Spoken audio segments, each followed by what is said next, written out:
19 ਸਾਲ ਦਾ ਸੀ, ਚੰਗਾ ਖਿਡਾਰੀ ਸੀ, ਪਰ ਨਸ਼ਾ ਜਿੱਤ ਗਿਆ। ਤਰਸੇਮ ਸਿਆ, ਇਸ ਅੱਗ ਦਾ ਸੇਕ ਤਾਂ ਘਰ ਘਰ ਪਹੁੰਚਿਆ, ਪਰ ਬਸ ਹੁਣ ਹੋਰ ਨਹੀਂ। ਪੰਜਾਬ ਸਰਕਾਰ ਨੇ ਨਸ਼ਿਆਂ ਦੇ ਵਿਰੁੱਧ ਇੱਕ ਸਖਤ ਮੁਹਿੰਮ ਚਲਾਈ ਹੈ ਤੇ ਅਸੀਂ ਸਾਰਿਆਂ ਨੇ ਇਹਨਾਂ ਦਾ ਸਾਥ ਦੇਣਾ ਕਿ ਅੱਜ ਤੋਂ ਬਾਅਦ ਨਾ ਇਸ ਪਿੰਡ ਵਿੱਚ ਨਸ਼ਾ ਵਿਕੂਗਾ ਤੇ ਨਾ ਹੀ ਕਿਸੇ ਨਸ਼ਾ ਵੇਚਣ ਵਾਲੇ ਨੂੰ ਇੱਥੇ ਵੜਨ ਦਿੱਤਾ ਜਾਊ। ਜਿਹੜੇ ਨਸ਼ੇ ਵਿੱਚ ਫਸੇ ਹੋਏ ਨੇ ਉਹਨਾਂ ਨੂੰ ਨਸ਼ਾ ਮੁਕਤੀ ਕੇਂਦਰ ਵਿੱਚ ਭਰਤੀ ਕਰਾਵਾਂਗੇ। ਕੋਈ ਵੀ ਨਸ਼ਾ ਤਸਕਰ ਦੀ ਜ਼ਮਾਨਤ ਨਹੀਂ ਕਰਾਏਗਾ। ਵਾਅਦਾ ਕਰੋ, ਅਸੀਂ ਆਪਣੇ ਪਿੰਡ ਨੂੰ, ਆਪਣੇ ਪੰਜਾਬ ਨੂੰ नशा मुक्त करके रहेंगे। नमस्कार, वर्ल्ड न्यूज में आज रूस यूक्रेन की जंग खत्म होती नजर नहीं आ रही, बल्कि जिस तरह अमेरिका समेत नेटो देशों का यूक्रेन के लिए समर्थन बढ़ रहा है, उसे देखते हुए जंग का दायरा भी बढ़ना तय माना जा रहा है।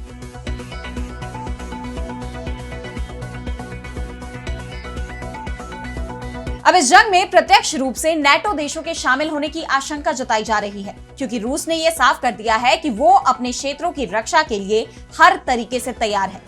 रूसी राष्ट्रपति पुतिन ने सिक्योरिटी काउंसिल की आपात बैठक बुलाई, जिसके बाद यूरोप में परमाणु युद्ध के संकेत मिलने शुरू हो गए हैं। तो यूक्रेन से नेटो की तरफ घूम रही युद्ध की सुई, क्या रूस यूक्रेन युद्ध की चपेट में आएगा यूरोप? इस पर हम करेंगे विस्तार से चर्चा, लेकिन आइए जरा उन खबरों को भी देख लें जिन पर आगे होगी बात। यूरोपीय यूनियन पर भी अमेरिकी राष्ट्रपति ट्रंप लगाएंगे 15% टैरिफ। ट्रेड डील में अमेरिकी हथियार खरीदने का भी फैसला, क्या दबाव में आया यूरोपीय यूनियन? क्या मलेशिया रुकवा पाएगा थाईलैंड कंबोडिया में संघर्ष? अमेरिकी राष्ट्रपति डोनाल्ड ट्रंप के दावे की खुली पोल, इस संघर्ष में अब तक 33 लोगों की गई जान। इजरायल की ईरान को खुली धमकी, खामेनेई नहीं बचेंगे सुरक्षित, क्या दोनों देशों में फिर होने वाला है टकराव? और चलते चलते में देखेंगे आकाश गंगा में दिख रहे अद्भुत नजारे को, जेम्स वेब टेलीस्कोप ने खींचा फोटो। इन सभी खबरों पर हम विस्तार से करेंगे बात, लेकिन पहले एक नजर हेडलाइंस पर। सीरिया में संसदीय चुनावों की तारीख की घोषणा, 15 से 20 सितंबर के बीच होगा मतदान। पूर्व राष्ट्रपति असद के पतन के बाद पहली बार होंगे चुनाव। बांग्लादेश में आम चुनाव को लेकर सरगर्मियां तेज, मोहम्मद यूनुस ने राजनीतिक दलों के साथ बुलाई अहम बैठक, अगले 5 दिनों में तारीखों का हो सकता है ऐलान। पाकिस्तान के खैबर पख्तूनख्वा में प्रदर्शनकारियों पर अंधाधुंध फायरिंग, नाबालिग के लिए इंसाफ मांग रहे 7 लोगों की मौत। क्षेत्र में शहबाज सरकार और सेना के खिलाफ लोगों में गुस्सा। जर्मनी में बड़ा रेल हादसा, भारी बारिश और तूफान के बीच पटरी से उतरी ट्रेन, 3 की मौत, 100 से ज्यादा लोगों के घायल होने की खबर। तो यूक्रेन और रूस की जंग अब परमाणु धमकियों तक पहुंच गई है। रूस के राष्ट्रपति व्लादिमीर पुतिन के करीबी और रूसी राष्ट्रीय सुरक्षा परिषद के सचिव निकोलाई पत्रुशेव ने नेटो को सख्त चेतावनी दे दी है। उन्होंने कहा कि कलिनिनग्राद रूस का अभिन्न हिस्सा है और उस पर किसी भी हमले की स्थिति में सभी सैन्य साधनों का इस्तेमाल किया जाएगा, जिनमें परमाणु प्रतिरोध नीति भी शामिल है। रूस अपने किसी भी साधन का इस्तेमाल करने से नहीं हिचकेगा। दरअसल ये माना जा रहा है कि अमेरिका से मिलने वाली मिसाइलों के बाद यूक्रेन जल्दी ही कलिनिनग्राद पर हमले शुरू कर सकता है। कलिनिनग्राद रूस का एक महत्वपूर्ण और रणनीतिक तौर पर काफी अहम हिस्सा है। यह मुख्य रूस से कटा हुआ है और पोलैंड और लिथुआनिया के बीच बाल्टिक सागर के किनारे पर स्थित है। यह क्षेत्र रूस की पश्चिमी सैन्य रणनीति का प्रमुख आधार रहा है और रूस ने यहां पर लंबी दूरी की मिसाइलें तैनात की हुई हैं। माना जा रहा है कि अगर यूक्रेन रूस के अंदरूनी हिस्सों में, जिनमें राजधानी मॉस्को भी शामिल है, उन्हें टारगेट करते हुए हमले करता है, तो युद्ध अचानक से विनाशकारी स्थिति में पहुंच सकता है। इस बीच नेटो की तरफ से उठाए गए कदमों ने भी पुतिन को नाराज कर दिया है। नेटो यूक्रेन को लॉन्ग रेंज हथियार सप्लाई करने वाला है और साथ ही रूस के पास पड़ने वाले सैन्य ठिकानों पर परमाणु हथियारों की तैनाती करने जा रहा है।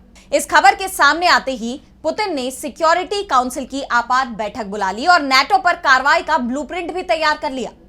रूस ने अपने न्यूक्लियर हथियारों के साथ युद्धाभ्यास शुरू कर दिया है, जिससे युद्ध की स्थिति में दुनिया के किसी भी कोने में परमाणु हमला किया जा सके। रूस की वॉर ड्रिल से नेटो में हड़कंप मच गया है। जमीन और आसमान से हमले के बाद अब समंदर से हमले की बारी है। इसके लिए रूस बड़ी तैयारी कर रहा है। रूस एक साथ 4 फ्रंट पर युद्धाभ्यास कर रहा है और उसने अपने सबसे ताकतवर वॉरशिप समंदर में उतार दिए हैं।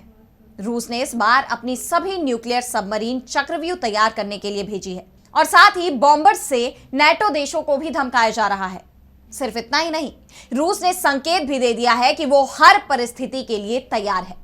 खबर यह भी आ रही है कि अमेरिका रूसी सीमा के करीब नाटो देशों में अपने परमाणु हथियारों की तैनाती कर रहा है, लेकिन उससे पहले ही पुतिन ने न्यूक्लियर सबमरीन को वॉर ड्रिल में शामिल करके सीधा संदेश दे दिया है।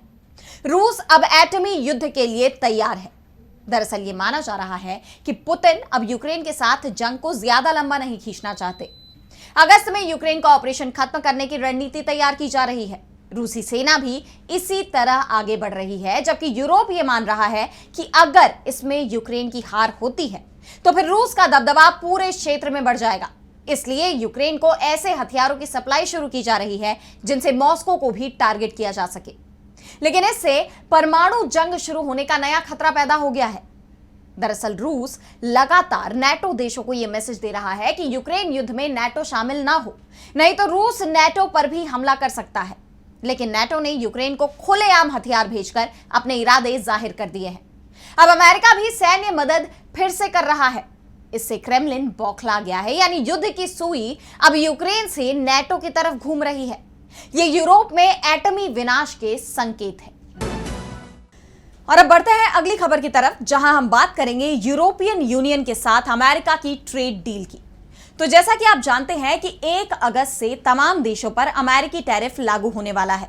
राष्ट्रपति डोनाल्ड ट्रंप ने साफ कह दिया है कि इस वक्त में जो भी देश अमेरिका के साथ समझौता नहीं कर पाएगा उसे टैरिफ से कोई छूट नहीं मिलेगी। ट्रंप के टैरिफ को लेकर पूरी दुनिया में तनाव देखा जा रहा है। कई देशों ने दबाव में आकर अमेरिका के आगे सरेंडर कर दिया, तो चीन जैसे कुछ देश ऐसे भी थे जिन्होंने अमेरिका को मुंहतोड़ जवाब दिया।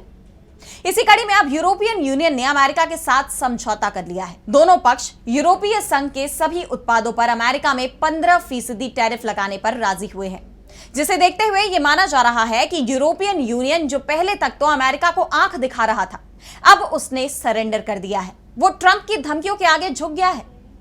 दरअसल अमेरिकी राष्ट्रपति डोनाल्ड ट्रंप स्कॉटलैंड के दौरे पर हैं, जहां उनकी मुलाकात यूरोपीय संघ की अध्यक्ष उर्सुला वॉन डेर लेयन से हुई।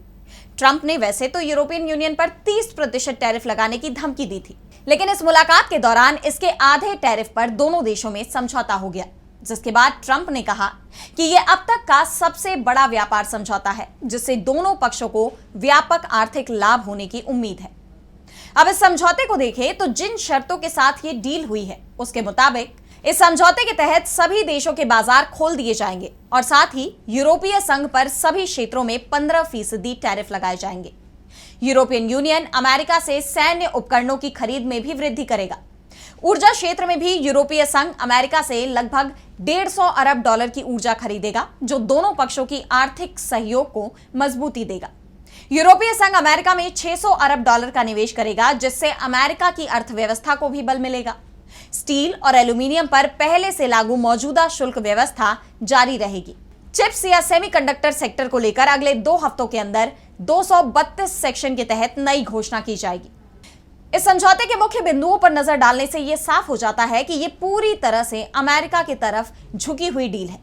हालांकि इसके बाद यूरोपियन यूनियन को अमेरिकी टैरिफ से तो राहत मिल जाएगी, कुछ नए निवेश भी मिलेंगे, लेकिन जितना फायदा अमेरिका को हो रहा है, जितना निवेश अमेरिका में किया जा रहा है, उसकी तुलना में यूरोपियन यूनियन को बेहद कम फायदा होता हुआ नजर आ रहा है। हालांकि यूरोपीय संघ की अध्यक्ष उर्सुला वॉन डेर लेयन ने इस समझौते को स्थिरता लाने वाला करार दिया है। उन्होंने कहा कि ये दोनों पक्षों के बीच बेहतर व्यापारिक संबंध स्थापित करेगा। चिप सेक्टर से संबंधित नई नीतियां जल्द ही सामने आएंगी। ट्रंप के टैरिफ के चलते कई देशों ने अमेरिका से समझौता किया है। यूरोपीय संघ के अलावा अमेरिका के साथ ब्रिटेन, जापान, इंडोनेशिया, फिलीपींस और वियतनाम ने भी व्यापार समझौते किए हैं। हालांकि ट्रंप अपने 90 दिनों में 90 समझौते के लक्ष्य को नहीं पा सके।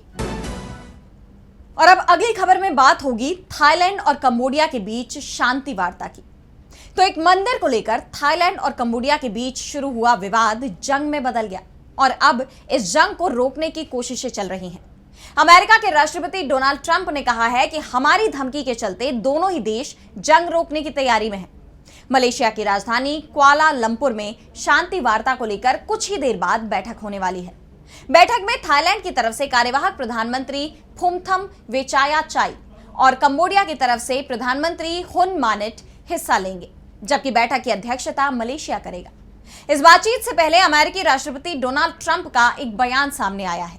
उन्होंने कहा है कि थाईलैंड और कंबोडिया के बीच जंग को रोकना उनके लिए आसान काम है, क्योंकि उन्होंने पहले हिंदुस्तान और पाकिस्तान के बीच का विवाद भी सुलझाया है। ट्रंप ने कहा कि मैंने थाईलैंड और कंबोडिया के नेताओं को चेतावनी दी कि अगर युद्ध नहीं रुका तो अमेरिका व्यापारिक समझौता नहीं करेगा।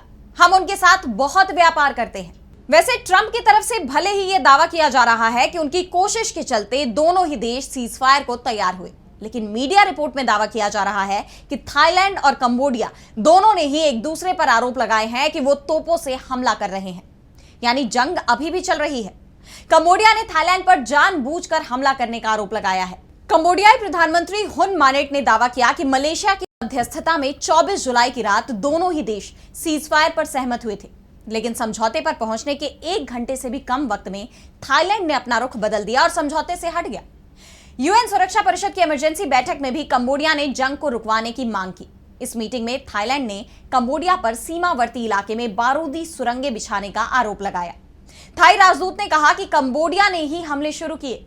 ऐसे में सभी की नजरें अब कुआलालंपुर में होने वाली बैठक के नतीजों पर टिकी हुई हैं। इस जंग में अब तक 33 लोगों की जान जा चुकी है, जिसमें ज्यादातर आम नागरिक शामिल हैं। और अब अगली खबर में बात होगी ईरान को इजरायल से मिली धमकी की। तो ईरान और इजरायल के बीच का तनाव एक बार फिर बढ़ता नजर आ रहा है।